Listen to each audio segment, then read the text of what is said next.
19장. 예수께서 여리고에 들어가 걷고 계셨다.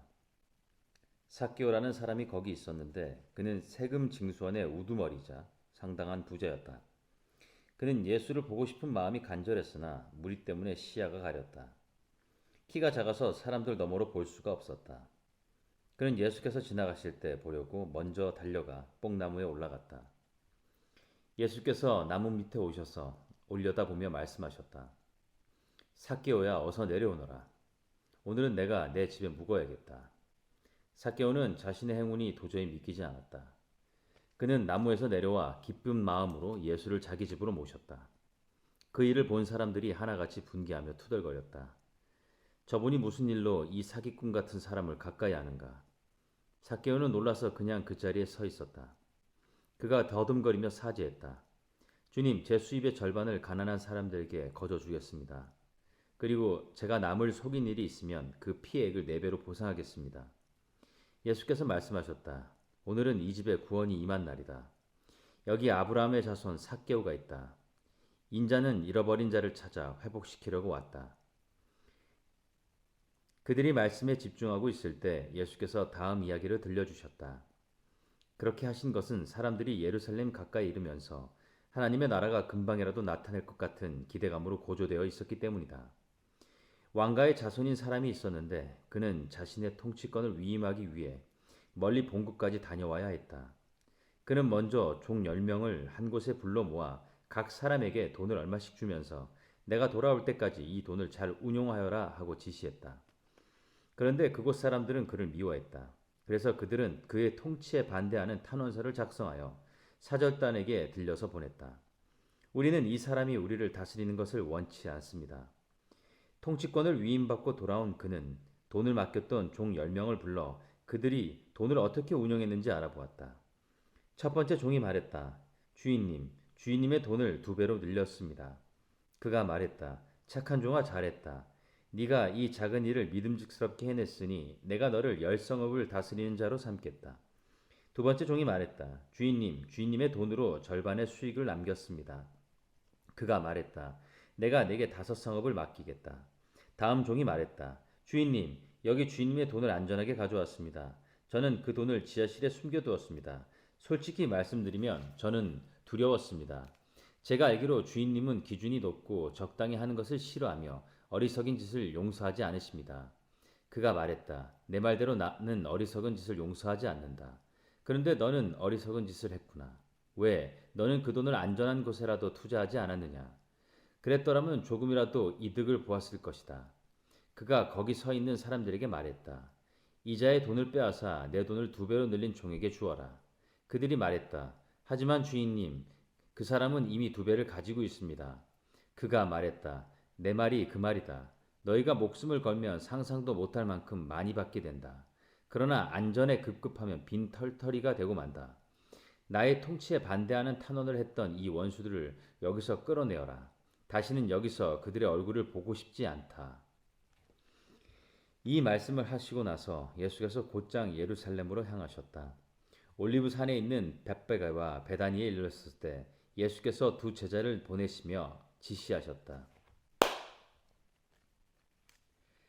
올리브 산에 있는 벳바게와 베다니에 이르렀을 때 예수께서 2 제자를 보내시며 지시하셨다. 맞은편 마을로 가거라. 들어가서 보면 아직 아무도 타보지 않은 나귀 새끼가 줄에 매여 있을 것이다. 줄을 풀어서 끌고 오너라. 왜 그러시오? 하고 누가 묻거든 이 나귀의 주인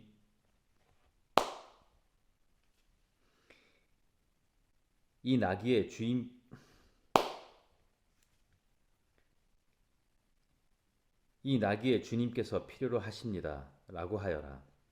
2 제자가 가서 보니 예수께서 말씀하신 그대로였다.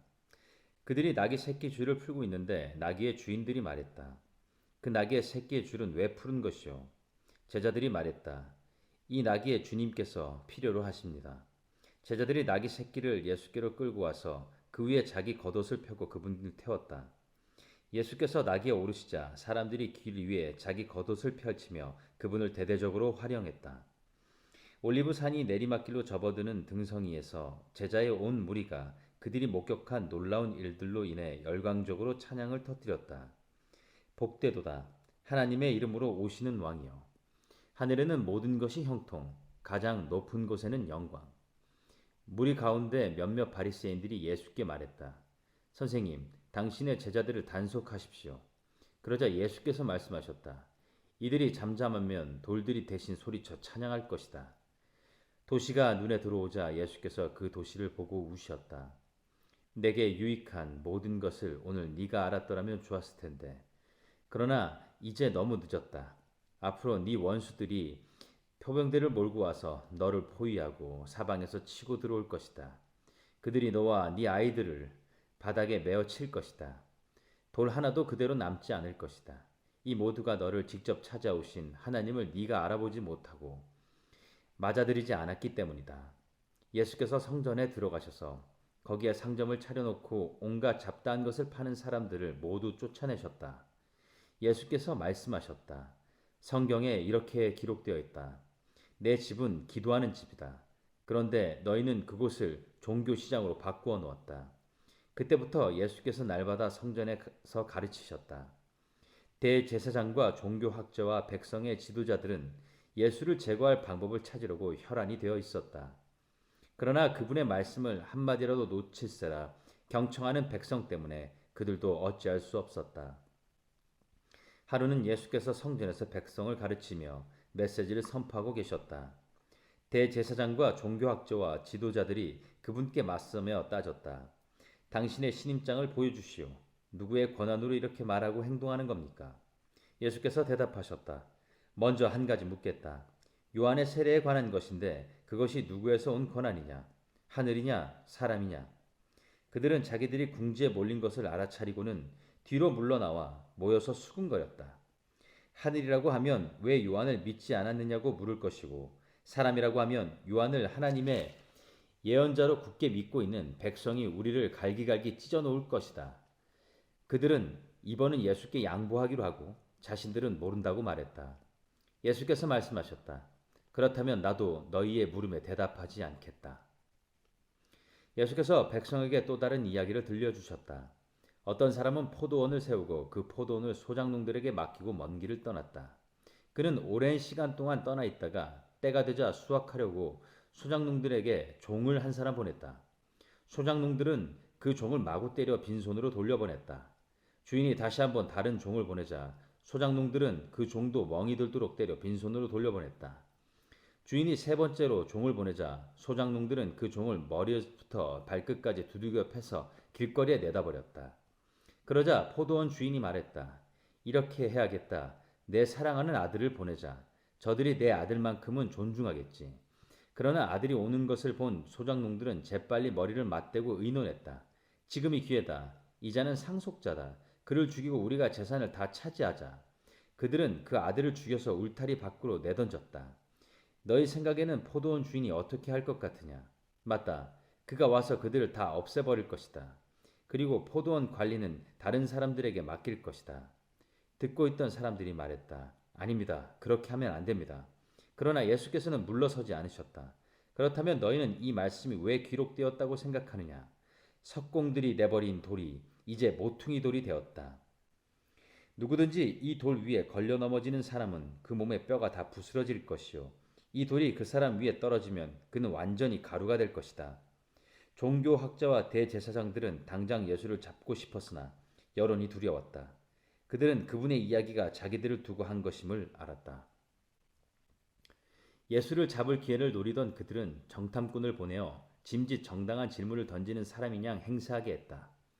그들은 그분을 속여서 율법에 저촉될 만한 발언을 하게 만들 속셈이었다. 그래서 예수께 물었다. 선생님, 우리가 알기로 당신은 솔직하고 정직하게 가르치며 아무에게도 비위를 맞추지 않고 하나님의 도를 정확히 가르치십니다. 그러니 우리한테 말해 주십시오. 황제에게 세금을 내는 것이 법에 맞습니까? 맞지 않습니까? 예수께서 그들의 의도를 아시고 이렇게 말씀하셨다. 동전 하나를 내게 보여라. 여기 새겨진 얼굴이 누구 얼굴이냐? 그리고 뭐라고 써 있느냐? 황제입니다. 그들이 말했다. 예수께서 말씀하셨다. 그렇다면 황제의 것은 황제에게 주고 하나님의 것은 하나님께 드려라. 아무리 애를 써보아도 그들은 예수께 죄를 뒤집어 씌울 만한 발언을 유도해낼 수 없었다. 그분의 대답은 그들의 허를 찔렀고 그들의 말문은 막아버렸다. 부활의 가능성을 일절 부인하는 유대교 분파인 사두개파 사람 몇이 다가와 물었다. 선생님, 모세는 기록하기를 남자가 자식이 없이 아내를 두고 죽으면 그 동생이 형수와 결혼해서 자식을 낳아줄 의무가 있다고 했습니다. 한 분은 일본 형제가 있었습니다. 마지가 결혼했는데 자식이 없이 죽었습니다. 둘째가 형수와 결혼했으나 죽었고 셋째도 그러야 했습니다. 일곱 형제가 다 차례대로 그렇게 했으나 자식이 없었습니다. 마지막에는 여자도 죽었습니다. 그렇다면 부활 때 그 여자는 누구의 아내가 됩니까? 일곱 형제가 다 그 여자와 결혼했습니다. 예수께서 말씀하셨다. 이 땅에서는 결혼이 중대한 관심사지만 저 세상에서는 그렇지 않다. 죽은 사람들의 부활에 참여하는 사람들에게 결혼은 더 이상 관심사가 못 된다. 죽음도 마찬가지다. 너희야 믿지 않겠지만 그들에게는 더 나은 관심이 있다. 그때에는 하나님과 최고의 기쁨과 친밀감을 나눌 것이다. 모세도 불붙은 떨기나무 앞에서 부활에 관해 외치기를 아브라함의 하나님, 이삭의 하나님, 야곱의 하나님이라고 했다. 하나님은 죽은 자의 하나님이 아니라 산 자의 하나님이시다. 그분께는 모두가 살아있다. 몇몇 종교학자가 말했다. 선생님, 훌륭한 답입니다. 한동안 아무도 그분께 묻는 사람이 없었다. 그 후에 예수께서 그들에게 물으셨다. 어째서 사람들이 메시아를 다윗의 자손이라고 하느냐? 다윗은 시편에 분명히 말했다. 하나님께서 내 주님께 말씀하셨다. 내가 네 원수들을 네 발 아래 둘 때까지 너는 여기 내 오른편에 앉아 있어라. 다윗이 여기서 메시아를 내 주님이라고 부르는데 메시아가 어떻게 다윗의 자손이 될 수 있느냐? 모든 사람이 듣는 가운데 예수께서 제자들에게 말씀하셨다. 종교학자들을 조심하여라. 그들은 가운을 입고 다니면서 사람들의 치켜 세우는 말에 우쭐하고 중요한 자리를 차지하면서 교회의 모든 행사에서 상석하게 앉기를 좋아한다. 언제나 그들은 연약하고 무력한 사람들을 착취한다. 그들의 기도가 길어질수록 그들의 상태는 더 나빠진다. 마지막에 그들은 그 값을 치르게 될 것이다. 21장 예수께서 눈을 들어 부자들이 헌금함에 헌금 넣는 것을 보셨다. 그 후에 한 가난한 과부가 동전 2개를 헌금함에 넣는 것을 보셨다. 예수께서 말씀하셨다. 과연 이 과부가 오늘 가장 많은 헌금을 드렸다. 다른 사람들은 아깝지 않을 만큼 헌금했지만 이 여자는 자기 형편보다 넘치도록 드렸다. 자신의 전부를 드린 것이다. 하루는 사람들이 모여서 성전에 대해 이야기하고 있었다. 그들은 성전이 아름답고 성전의 석조물과 기념 헌물들이 수려하다고 말했다. 예수께서 말씀하셨다. 너희가 그토록 감탄하는 이 모든 것, 이 성전의 돌 하나하나가 결국 잔해 더미가 되고 말 것이다. 그들이 예수께 물었다. 선생님, 그런 일이 언제 일어나겠습니까? 그런 일이 일어나려고 할 때 우리에게 어떤 징조가 있겠습니까? 예수께서 말씀하셨다. 사이비 종말론자들은 조심하여라. 많은 지도자들이 정체를 숨기고 나타나서 내가 그다라고 하거나 또는 종말이 가까이 왔다고 주장할 것이다.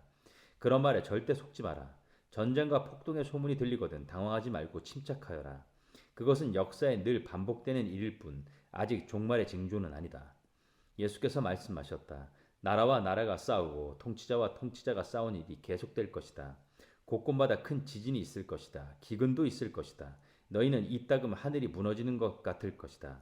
그러나 이런 일이 일어나기 전에 사람들이 너희를 체포하고 박해하며 법정과 감옥으로 끌고 갈 것이다. 세상이 살벌해져서 내 이름을 전한다는 이유로 모두가 너희를 물어뜯을 것이다.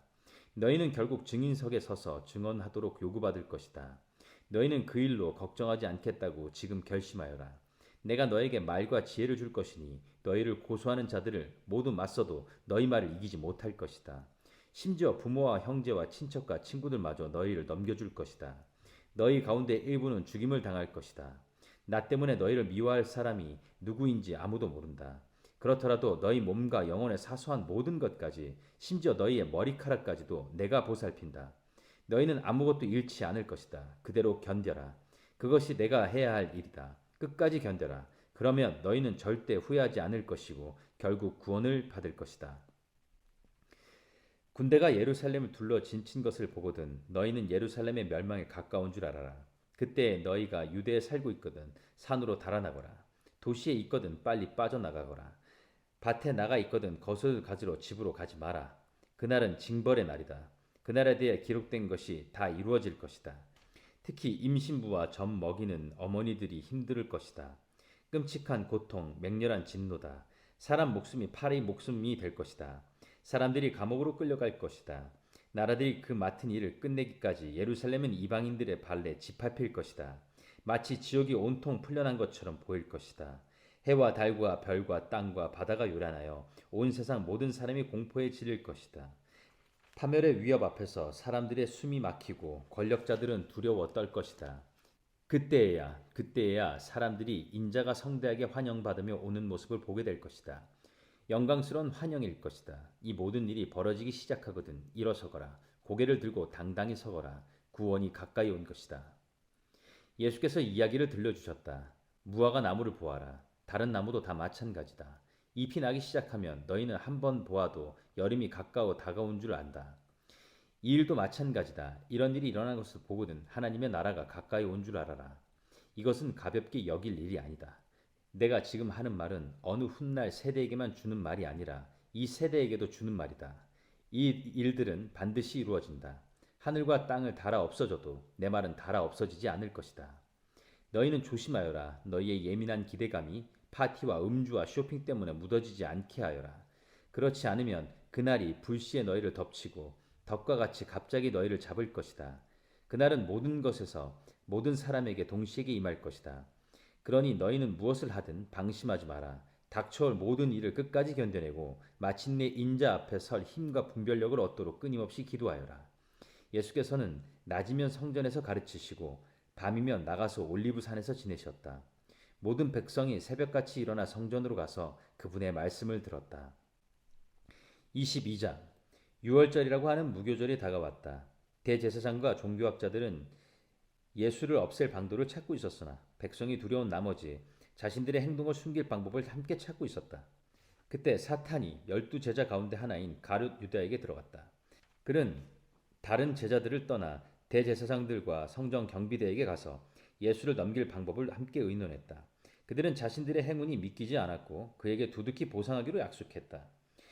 유다는 그들과 약속하고서 그때부터 무리의 눈을 피해 예수를 넘길 방도를 찾기 시작했다. 유월절 양이 잡는 무교절이 되었다. 예수께서 베드로와 요한을 보내며 말씀하셨다. 가서 우리가 함께 먹을 수 있도록 유월절을 준비하여라. 그들이 말했다. 우리가 어디에다가 준비하기를 원하십니까? 예수께서 말씀하셨다. 시내로 들어가면서 주의하여 잘 보아라. 그러면 물 한 동이를 지고 가는 사람을 만날 것이다. 그를 따라 집으로 가서 집주인에게 선생님께서 제자들과 함께 유월절 식사를 할 방이 어디 있느냐고 물어보십니다 하고 말하여라. 그가 너희에게 이미 청소를 마친 넓은 다락방을 보여줄 것이다. 거기서 식사를 준비하여라. 제자들이 가보니 모든 것이 예수께서 말씀하신 그대로였다. 그들은 유월절 식사를 준비했다. 시간이 되자 예수께서 자리에 앉으시고 모든 사도가 함께 앉았다. 예수께서 말씀하셨다. 내가 고난 때에 들어가기 전에 너희와 이 유월절 식사를 함께 하기를 얼마나 기다렸는지 너희는 모를 것이다. 우리가 하나님 나라에서 함께 먹기까지는 이것이 내가 먹는 마지막 유월절 식사다. 예수께서 잔을 들어 축복하시고 말씀하셨다. 이 잔을 받아 돌아가면서 나누어 마셔라. 하나님의 나라가 올 때까지 내가 다시는 포도주를 마시지 않을 것이다. 예수께서 빵을 들어 축복하시고 떼내어 그들에게 주시며 말씀하셨다. 이 빵은 너희를 위해 주는 내 몸이다. 나를 기념하여 이 빵을 먹어라.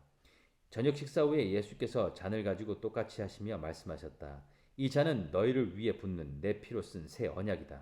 나를 배반할 사람의 손이 지금 이 식탁 위에 있는 것을 너희가 아느냐? 인자는 이미 정해진 길을 가는 것이니 이것이 전혀 뜻밖의 일은 아니다. 그러나 인자를 배반하여 넘겨줄 그 사람에게는 오늘이 파멸의 날이다. 그들은 그런 일을 할 자가 누구인지 궁금해서 서로 의심하며 묻기 시작했다. 제자들이 자기들 가운데 누가 가장 크게 될지를 두고 말다툼을 벌였다. 그러자 예수께서 개입하셨다. 왕들은 위세 부리기를 좋아하고 권세 가진 사람들은 거창한 호칭 달기를 좋아한다. 너희는 그래서는 안 된다. 너희 가운데 선배는 후배처럼 되어야 되고 지도자는 종의 역할을 맡아라. 저녁 식사를 하는 사람과 시중 드는 사람 가운데 너희는 어느 쪽이 되고 싶으냐? 너희라면 시중 받으면서 식사를 하고 싶지 않겠느냐? 그러나 나는 너희 가운데서 섬기는 자리에 있었다. 너희는 크고 작은 시련 중에도 끝까지 나에게 충실했다. 이제 나는 내 아버지께서 내게 주신 왕의 권세를 너희에게 준다. 그리하여 너희는 내 나라에서 내 식탁에 앉아 먹고 마시며 하나님의 백성 회중 가운데서 책임을 감당할 힘을 얻게 될 것이다. 시몬아, 방심하지 마라. 사탄이 밀에서 결을 가려내듯이 너희 모두를 내게서 떼어 놓으려고 안간힘을 썼다. 시몬아, 네가 굴복하거나 지쳐 쓰러지지 않도록 내가 특히 너를 위해 기도했다. 네가 시험의 시기를 다 통과하거든 네 동료들이 새 출발할 수 있도록 도와주어라. 베드로가 말했다. 주님과 함께라면 저는 무엇이든지 할 각오가 되어 있습니다. 주님을 위해서라면 감옥에라도 가겠습니다. 주님을 위해 죽기까지 하겠습니다. 예수께서 말씀하셨다. 베드로야, 안 됐지만 내게 이 말을 해야 되겠다. 수탉이 울기 전에 네가 나를 모른다고 3번 부인할 것이다. 예수께서 말씀하셨다. 내가 너희를 보내면서 꼭 필요한 것만 가지고 가볍게 다니라고 했을 때 너에게 문제가 없었느냐? 그들이 말했다. 물론입니다. 아무 문제 없이 잘 지냈습니다. 예수께서 말씀하셨다. 이번에는 다르다. 고난에 대비하여라. 힘든 시기가 닥쳐올 테니 필요한 것을 챙겨라. 너희 겉옷을 전당 잡혀서 칼을 구하여라. 그는 범죄자들과 한 무리로 여겨졌다고 기록된 성경 말씀의 최종 의미는 나에게서 완성된다. 나에 대해 기록된 모든 것이 이제 결말로 다가가고 있다.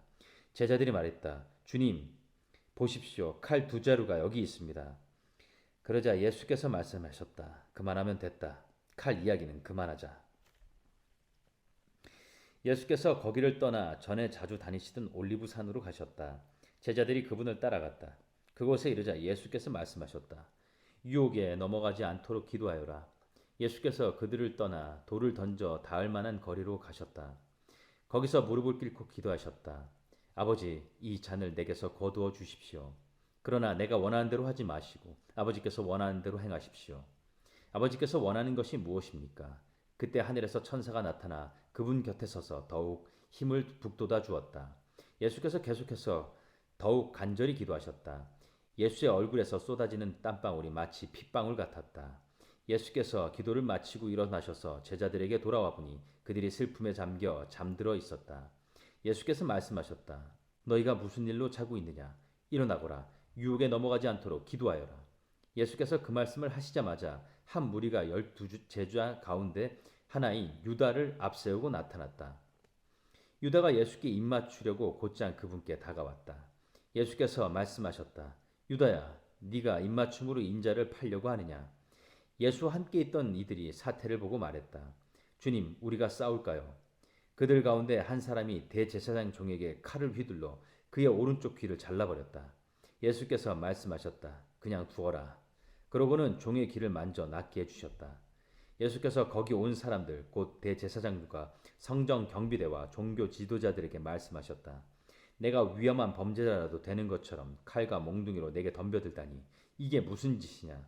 내가 날마다 성전에서 너희와 함께 있었지만 너희는 내게 손 하나 대지 않았다. 그러나 이제 너희 뜻대로 하여라. 지금은 어두운 밤이요 어두운 시간이다.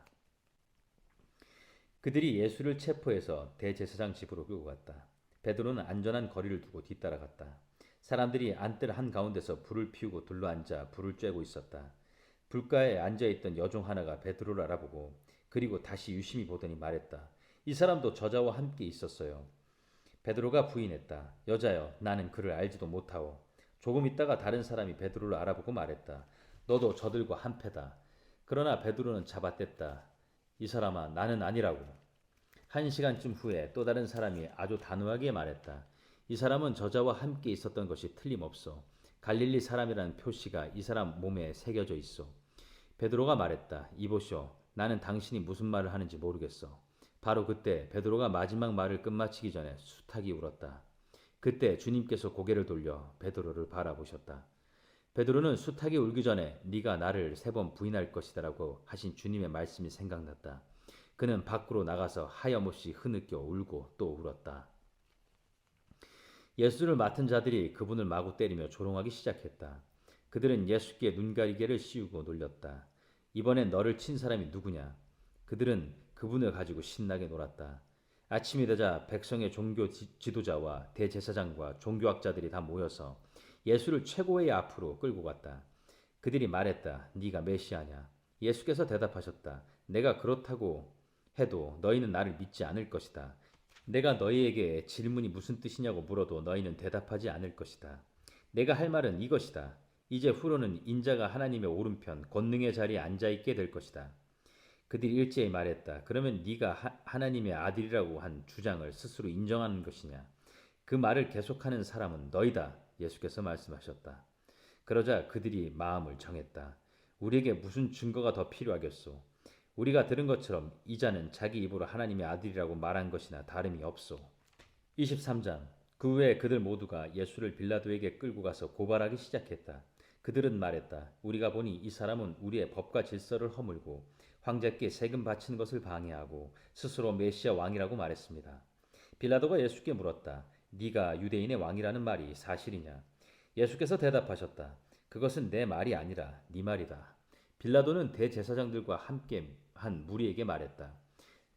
나는 아무 잘못을 못 찾겠소. 내가 보기에 이 자는 죄가 없는 인물인 것 같소. 그러나 그들은 맹렬했다. 그 사람은 갈릴리에서부터 시작해서 이제는 온 유대 곳곳에서 평화를 어지럽히고 자신의 가르침으로 백성 가운데 불안을 조장하고 있습니다. 그는 평화를 위협하는 인물입니다. 빌라도가 그 말을 듣고 물었다. 그러니까 이 사람이 갈릴리 사람이란 말이오. 빌라도는 예수가 본래 헤롯 관할이라는 것을 알고는 헤롯에게 책임을 떠넘겼다. 마침 헤롯은 며칠간 예루살렘에 와 있었다. 헤롯은 예수가 나타나자마자 기뻐했다. 그는 오래전부터 예수를 보고 싶어 했고 그분에 대한 이야기를 귀가 닳도록 들어왔다. 그는 예수가 무슨 대단한 일을 행하는 것을 보고 싶어 했다. 헤롯은 예수께 질문을 퍼부었으나 예수께서는 대답이 없으셨다. 한마디도 하지 않으셨다. 그러나 대제사장과 종교학자들은 곁에 서서 저마다 한마디씩 신랄하고 격한 소리로 그분을 고발했다. 헤롯은 크게 기분이 상해 예수를 자극했다. 헤롯의 병사들도 합세하여 조롱하고 비아냥거렸다. 그러고는 공들여 만든 왕의 복장을 그분께 입혀서 빌라도에게 돌려보냈다. 전에는 생전 가까이 하지 않던 헤롯과 빌라도가 그날은 둘도 없는 사이가 되었다. 빌라도가 대제사장과 통치자와 다른 사람들을 불러들여 놓고 말했다. 여러분은 이 사람이 평화를 어지럽힌다고 해서 나에게 데려왔소. 내가 여러분의 모두가 보는 앞에서 그를 신문해 보았으나 여러분의 고발을 뒷받칠 만한 것을 하나도 찾지 못했소.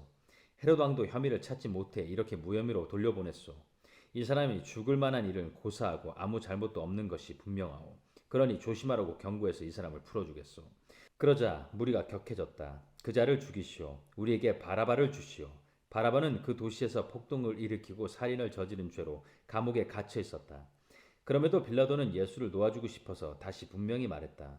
그러나 그들은 계속 소리쳤다. 십자가에 못 박으시오. 그 자를 십자가에 못 박으시오. 빌라도가 세 번째로 나섰다. 그러나 무슨 죄목 때문이오. 나는 이 사람한테서 죽일 만한 죄를 찾지 못했소. 조심하라고 경고해서 이 사람을 풀어주겠소. 그러나 무리는 고함치면서 예수를 십자가에 못 박으라고 막무가내로 우겼다. 결국 그들의 고함 소리가 빌라도의 말문을 막았다. 빌라도는 잠자코 그들의 뜻을 들어주었다. 그는 폭동과 살인죄로 감옥에 갇혀있던 사람을 풀어주고 예수를 그들에게 넘겨주어 그들이 원하는 대로 하게 했다. 그들이 예수를 끌고 가다가 마침 시골에서 올라오던 구레네 사람 시몬에게 십자가를 지워 예수의 뒤를 따르게 했다. 큰 무리가 뒤를 따랐고 여자들도 함께 따라가면서 슬피 울었다. 예수께서 여자들을 돌아보며 말씀하셨다. 예루살렘의 딸들아, 나를 위해 울지 마라. 너희와 너희 자녀들을 위해 울어라. 사람들이 이렇게 말할 날이 올 것이다. 임신하지 못하는 여자는 복되다. 아이를 낳아보지 못한 태는 복되다. 젖을 먹인 적 없는 가슴은 복되다. 그때 사람들이 산에다 대고 우리 위로 무너져 내려라 하고 언덕에다 대고 우리를 덮어버려라 하고 외칠 것이다. 사람들이 살아있는 푸른 나무에도 그렇게 하는데 말라버린 나무에는 어떻게 할지 상상이 되느냐. 다른 죄수 두 사람도 사형을 받으러 예수와 함께 끌려갔다. 해골 언덕이라는 곳에 이르러 그들이 예수를 십자가에 못 박았다. 두 죄수도 하나는 그분 오른쪽에 다른 하나는 왼쪽에 못 박았다. 예수께서 기도하셨다. 아버지, 이 사람들을 용서해 주십시오. 이 사람들은 자기들이 무슨 일을 하는지 모릅니다. 그들은 주사위를 던져 예수의 옷을 나눠 가졌다. 사람들이 거기 서서 예수를 구경했고 주모자들은 비웃으며 말했다. 저가 다른 사람들은 구원했는데 자기 자신도 구원하는지 보자. 하나님의 메시아라고, 선택받은 자라고. 병사들도 다가와 예수를 조롱하고 비웃었다. 그들은 신 포도주로 그분께 건배를 제안했다. 유대인의 왕이여, 너나 구원해 보아라. 예수의 머리 위에는 이 사람은 유대인의 왕이라고 쓴 팻말이 붙어 있었다. 함께 달린 죄수 가운데 한 사람도 그분을 저주했다. 너는 대단한 메시아가 아니냐. 너를 구원해 보아라. 우리를 구원해 보아라. 그러나 다른 죄수가 그의 말을 막았다. 너는 하나님이 두렵지도 않느냐. 이분은 너와 같은 일을 당하고 있다. 우리야 처벌받는 것이 마땅하지만 이분은 그렇지 않다. 이분은 이런 처벌을 받을 만한 일을 하신 적이 없다. 그러고 나서 그가 말했다. 예수님, 당신의 나라에 들어가실 때 저를 기억해 주십시오. 예수께서 말씀하셨다. 걱정하지 마라. 내가 그렇게 하겠다. 오늘 네가 나와 함께 낙원에 있을 것이다. 어느덧 정오가 되었다. 온 땅이 어두워졌고 그 어둠은 이후 3시간 동안 계속되었다. 칠흑 같은 어둠이었다. 성전의 휘장 한가운데가 찢어졌다. 예수께서 큰 소리로 부르짖으셨다. 아버지, 내 생명을 아버지 손에 맡깁니다. 그 말을 하시고 예수께서 숨을 거두셨다. 그 자리에 있던 지휘관이 일어난 일을 보고 하나님께 영광을 돌렸다. 이 사람은 죄가 없는 사람이었다. 선하고 죄 없는 사람이었다. 그 광경을 구경하려고 모인 사람들도 실제로 일어난 일을 보고는 모두 비탄에 잠긴 채 집으로 돌아갔다. 예수를 잘 아는 사람들과 갈릴리에서부터 그분을 따라온 여자들은 숙연한 마음으로 멀찍이 서서 지켜보았다. 유대 최고의회 의원으로 요셉이라는 사람이 있었는데 그는 마음이 선하고 성품이 어진 사람이었다. 그는 의회의 계획과 행동에 찬성하지 않았다. 유대인 동네 아리마대가 고향인 그는 하나님의 나라를 간절히 기다리며 살아온 사람이었다. 그가 빌라도에게 가서 예수의 시신을 거두게 해달라고 청했다. 요셉은 그분을 십자가에 내려 세마포 수위에 싸서 아직 아무도 사용한 적이 없는 바위를 깎아서 만든 무덤에 그분을 모셔두었다. 그날은 안식일 전날이었고 안식일이 막 시작될 무렵이었다. 갈릴리에서부터 예수를 늘 따라다니던 여자들이 뒤따라가서 예수의 시신을 모셔둔 무덤을 보았다. 그러고는 돌아가서 장례용 향료와 향유를 준비했다. 그들은 계명대로 안식일에 조용히 쉬었다. 24장. 일요일 새벽에 여자들은 미리 준비해 두었던 장례용 향료를 가지고 무덤으로 갔다. 그들은 무덤 입구를 막은 돌이 옮겨져 있는 것을 발견하고 안으로 들어갔다. 그런데 안에 들어가 보니 주 예수의 시신이 보이지 않았다. 그들은 어찌된 영문인지 몰라 당황했다. 그때 온몸에 강체가 나는 두 사람이 갑자기 나타나 그들 곁에 섰다. 여자들은 두려워서 엎드려 경배했다. 그들이 말했다. 어째서 너희는 살아계신 분을 무덤에서 찾고 있느냐? 그분은 여기 계시지 않고 다시 살아나셨다. 너희가 갈릴리에 있을 때 그분께서 자기가 죄인들에게 넘겨져 십자가에서 죽임을 당하고 사흘 후에 살아나야 한다고 말씀하신 것을 기억하느냐? 그때서야 여자들은 예수의 말씀이 생각났다. 그들은 무덤에서 돌아와 이 모든 소식을 11제자와 나머지 사람들에게 전했다. 막달라 마리아와 요한나와 야고보의 어머니 마리아와 함께 있던 다른 여자들이 사도들에게 계속 이야기를 했으나 사도들은 그들의 말을 한마디도 믿지 않았다. 그들은 여자들이 지어낸 말이라고 생각했다. 그러나 베드로는 벌떡 일어나 무덤으로 달려갔다. 그가 몸을 구부려 안을 들여다보니 보이는 것이라고는 수위가 전부였다. 그는 이상하게 여겨 고개를 저으며 돌아갔다. 바로 그날 그들 가운데 두 사람이 예루살렘에서 11km쯤 떨어진 엠마오라는 마을로 걸어가고 있었다. 그들은 그동안 일어난 모든 일을 되돌아보며 깊은 대화를 나누고 있었다. 그들이 한참 묻고 말하는 중에 예수께서 다가오셔서 그들과 함께 걸으셨다. 그러나 그들은 그분이 누구신지 알아보지 못했다. 예수께서 물으셨다. 당신들은 길을 가면서 무슨 이야기를 그렇게 열심히 하십니까? 그들은 가장 친한 벗을 잃은 듯한 침통한 얼굴로 그 자리에 멈춰섰다. 그 중에 글로바라는 사람이 말했다. 지난 며칠 동안 있었던 일을 예루살렘에서 당신 혼자만 모른단 말씀입니까? 예수께서 말씀하셨다. 무슨 일입니까? 무슨 일이 있었습니까? 그들이 말했다. 나사렛 예수께 일어난 일입니다. 그분은 하시는 일과 말의 능력이 있고 하나님과 온 백성에게 축복받은 하나님의 사람이자 예언자셨죠. 그런데 대제사장과 지도자들이 그분을 넘겨주어 사형선고를 받게 하고 십자가에 못 박았습니다. 우리는 그분이야말로 이스라엘을 구원하실 분이라는 희망을 품고 있었습니다. 그 일이 있은 지 벌써 사흘째입니다. 그런데 지금 우리 가운데 몇몇 여자들이 우리를 완전히 혼란에 빠뜨렸습니다. 오늘 아침 일찍 그들이 무덤에 갔는데 그분의 시신을 찾을 수 없었다고 합니다. 그들이 돌아와서 하는 말이 자기들이 천사들의 환상을 보았는데 천사들이 예수께서 살아계시다고 했다는 겁니다. 우리의 친구들 가운데 몇 사람이 무덤에 가서 확인해 보니 여자들 말대로 무덤이 비어 있었지만 예수를 보지는 못했습니다. 그러자 예수께서 말씀하셨다. 당신들은 머리가 둔하고 마음이 무딘 사람들이군요. 어째서 당신들은 예언자들이 말한 모든 것을 단순히 믿지 못합니까? 당신들은 이런 일을 일어나야 한다는 것과 메시아가 고난을 겪고서 자기 영광에 들어가야 한다는 것을 알지 못합니까? 그러고 나서 예수께서는 모세의 책들로 시작해 예언서를 전부 살피시면서 자신을 언급한 성경 구절들을 모두 짚어주셨다. 그들은 자신들이 가려던 마을 어귀에 도착했다. 예수께서 계속 가시려는 듯 하자 그들이 간청했다. 우리와 머물며 함께 저녁을 드십시오. 날이 저물어 저녁이 되었습니다. 그래서 예수께서 그들과 함께 들어가셨다. 예수께서 그들과 함께 식탁에 앉으셔서 빵을 들어 축복하시고 떼내어서 그들에게 주셨다. 그 순간 그들의 눈이 열렸다. 깜짝 놀라 눈이 휘둥그레진 그들이 예수를 알아보았다. 그러나 그 순간 예수께서 사라지셨다. 그들이 서로 말을 주고받았다. 그분이 길에서 우리와 대화하며 성경을 풀어주실 때 우리 마음이 뜨거워지지 않았습니까? 그들은 한시도 지체하지 않고 일어나서 곧장 예루살렘으로 돌아갔다. 가보니 11제자와 친구들이 함께 모여 이야기를 하고 있었다. 사실이다. 주님께서 살아나셨다. 시몬이 주님을 보았다. 이어서 그 두 사람도 길에서 있었던 일과 예수께서 빵을 떼실 때 자기들이 그분을 알아본 일을 모두 이야기했다. 그들이 이런 이야기를 하고 있는데 예수께서 그들 앞에 나타나 말씀하셨다. 너희에게 평안이 있기를. 그들은 자기들이 유령을 보고 있는 줄 알고 잔뜩 겁을 먹었다. 예수께서 그들에게 말씀하셨다. 당황하지 마라. 그리고 이 모든 의심에 휩쓸리지 마라. 내 손을 보고 내 발을 보아라. 정말로 나다. 나를 만져보아라. 머리부터 발끝까지 나를 잘 보아라. 유령은 이런 근육과 뼈가 없다. 이렇게 말씀하시며 그들에게 자신의 손과 발을 보여주셨다.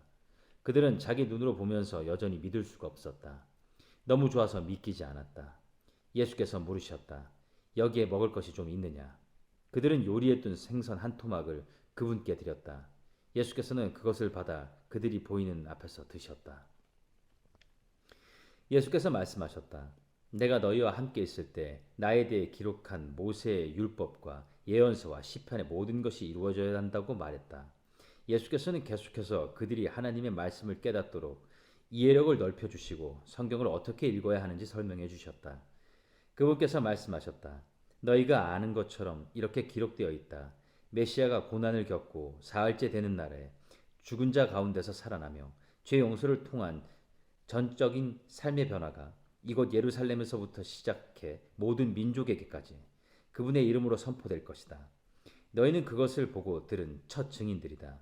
이제부터 이 다음부터가 중요하다. 내 아버지께서 약속하신 것을 내가 너희에게 보내주겠다.